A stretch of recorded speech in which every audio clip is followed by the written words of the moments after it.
Hey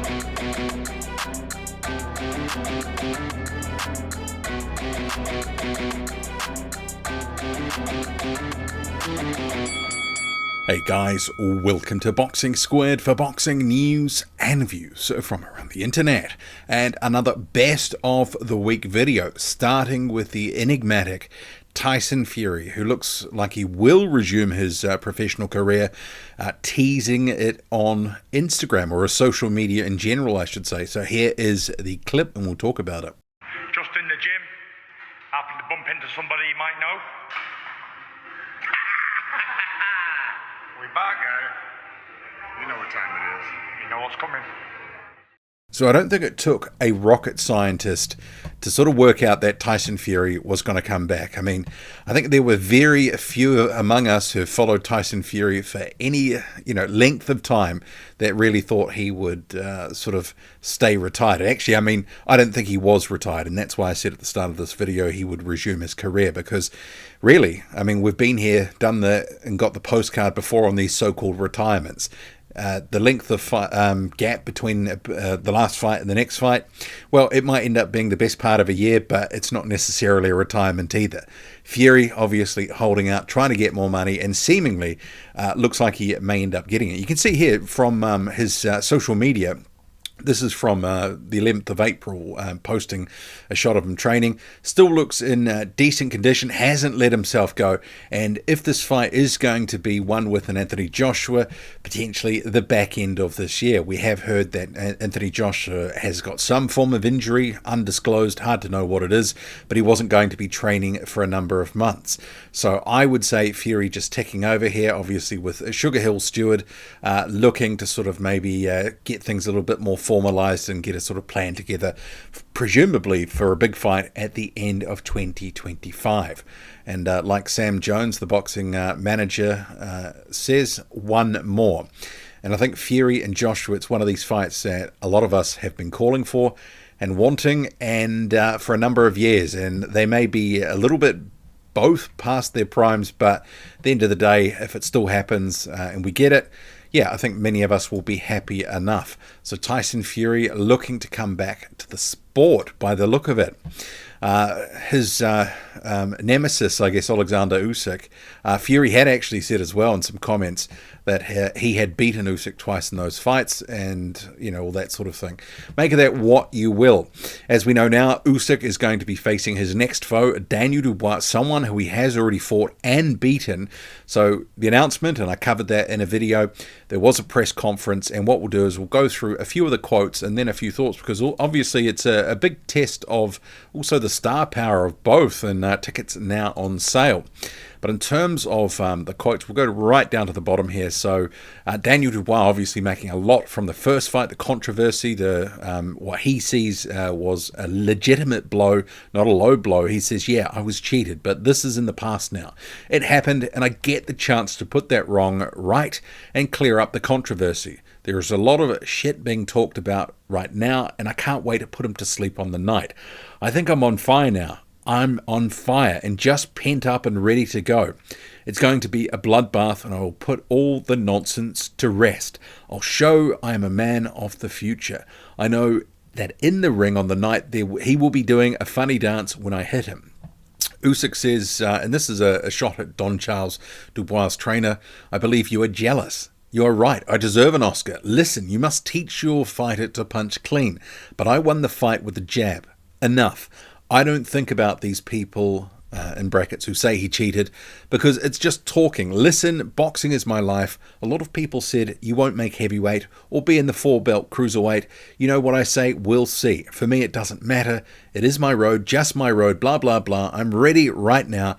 Not after tomorrow, right now. It's all only talk. I respect this team and respect all my opponents, those from the UK and the rest of the world.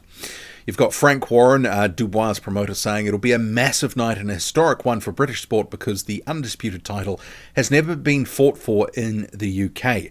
There will be 4 belts on the line, and it is history-making stuff. And I'll jump in there and sort of say, look, we know why Frank Warren has really pushed to try and make Dubois and Usyk the rematch, because he sees bigger dollar signs than a fight with Usyk and Joseph Parker, for example.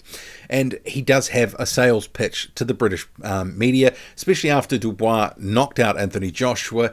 Get him a stadium fight. Usyk's already been in these big fights, fought Tyson Fury, got a profile himself. So this is a huge opportunity to make some coin. And let's not dance around it. This is why it's been made, because Warren and co. thought this was an opportunity to make the most money possible. He continues, it's an opportunity for Daniel to etch his name in British sporting history. If he wins this fight, he will be the first Brit to hold the 4 belts, and that is a great carrot for him to go and get. This is a fight against Oleksandr, who is looked at as being the best heavyweight of his generation, and he was certainly the best cruiserweight of his generation. He also won a gold medal at the Olympic Games. He has done everything asked of him. He is undefeated, and he is a magnificent fighter. Every Brit who he has fought has got their decision against him or stopped them. We are going to sell out here, and it will be a fantastic night. Daniel is on the magnificent run since his controversial loss against Usyk, and he has done everything in style, beating 3 world-class fighters. He has shown what he is all about. And certainly, there really has been a fantastic run from Daniel Dubois heading into this one. Don Charles will just quickly cover his comment. Me personally, I have a lot of respect for you as a fighter. What you've achieved is remarkable, but it disappoints me that you can bring the type of photos you're looking at, pictures of the low blow signed by you, Usyk and Daniel. Why don't you bring a print of the actual shot that you had you trembling? You've heard of the Oscars. You should be given one for your acting you did that night for the performance. You conned the referee, you conned us, you conned the boxing world. I've always maintained that, and I still do. Well, of course he would. I guess that goes without saying. And Frank Warren obviously talking up what a sort of moment this is. It is going to be at Wembley Stadium, potentially somewhere between 90 and 100,000 being there or thereabouts. Well, I guess that's the hope. Some obligatory photos have also followed the press conference, as you can sort of see here. Here is another one, face-to-face at Wembley. Huge opportunity and big night for both of them.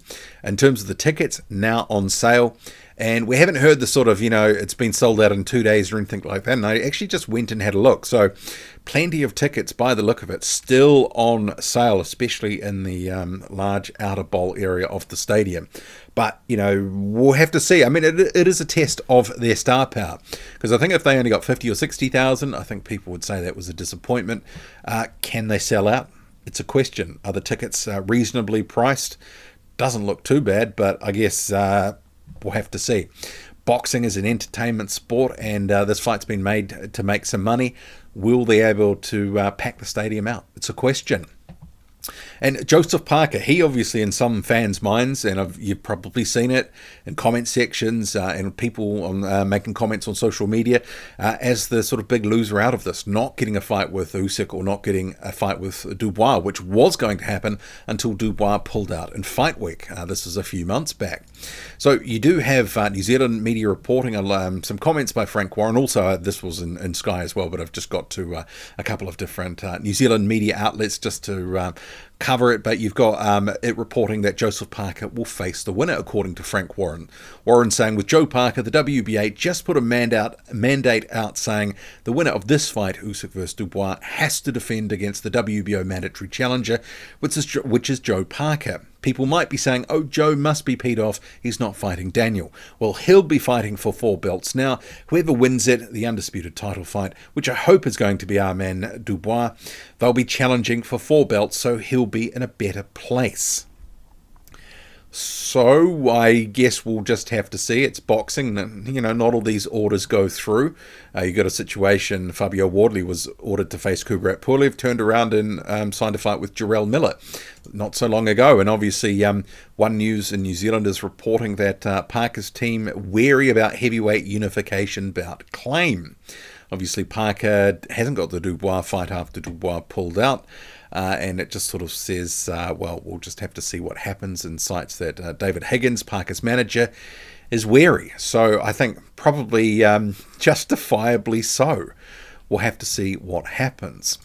And just moving on, so Jarrell Miller, he seems to, maybe getting a little bit of karma back on him. So he's had to pull out of his fight with Fabio Wardley. I have done a video on the replacement opponent for Fabio Wardley, which is Justis Huni. But Miller, I just thought I'd mention here. was meant to get that fight with Derek Chisora, had to pull out due to some issues with his former promoter. Didn't come off for him. Now he's got this fight with Fabio Wardley and gets injured. So seemingly can't catch a break at the moment. But at the moment, Miller's name seems to be in good standing, and different promoters seem to want to use him. And I probably think that's because they think, especially off the PEDs, he's certainly beatable, and for a number of fighters would be a good opponent to talk some trash, sell the promotion. So Huni is the replacement for Wardley. I like the fight. Check out the video that I've just put up, and I'll just round out this video with a couple of quick comments. So this is a press release from a week or so ago, but amateur heavyweight Leo Atang has signed a deal with Matchroom. I'm not sure if it's Atang or Atang. I'll probably hear it again, but so this follows in the wake of a number of different heavyweights in the past, or either fringe heavyweights or prospects signing with Matchroom in the past year or so. Alexis Barrier most recently before Leo Atang. A few others have jumped on with Matchroom. Terra Moana Jr. end of last year as well. So Leo Atang, 18 years old, from York. He says it's a dream come true to sign with Matchroom. My team and I have had so many good conversations leading up to me turning pro, but I knew this one felt just right from the start. It's what I was hoped for. I cannot wait to get started with Eddie, Sonny, Anthony Fitzpatrick, and all the team at Matchroom Boxing. More importantly, I just want to get in the ring and show the whole world what I'm all about. Eddie Hearn, he also says we're incredibly excited to secure the signing of highly rated teenage heavyweight talent Leo Atang.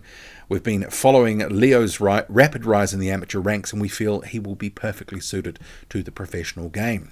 And with that Matchroom having sort of Anthony Joshua at the top of their ranks, but seemingly at the back end of his career, they've got Justis Huni, a couple of others. But there is, potential for a lot of these guys that have signed on recently to make a name and become, certainly one of the bigger sort of heavyweight attractions within the Matchroom stable, especially if the likes of Johnny Fisher is going to top out at a certain level. You can see there's opportunities for heavyweights like Terra Moana Jr., Alexis Barrier, and Leo Atang. What do you make of it all? Drop a comment, loud and often. Hit like, hit subscribe, follow me on Twitter, boxing_squared. I'm out.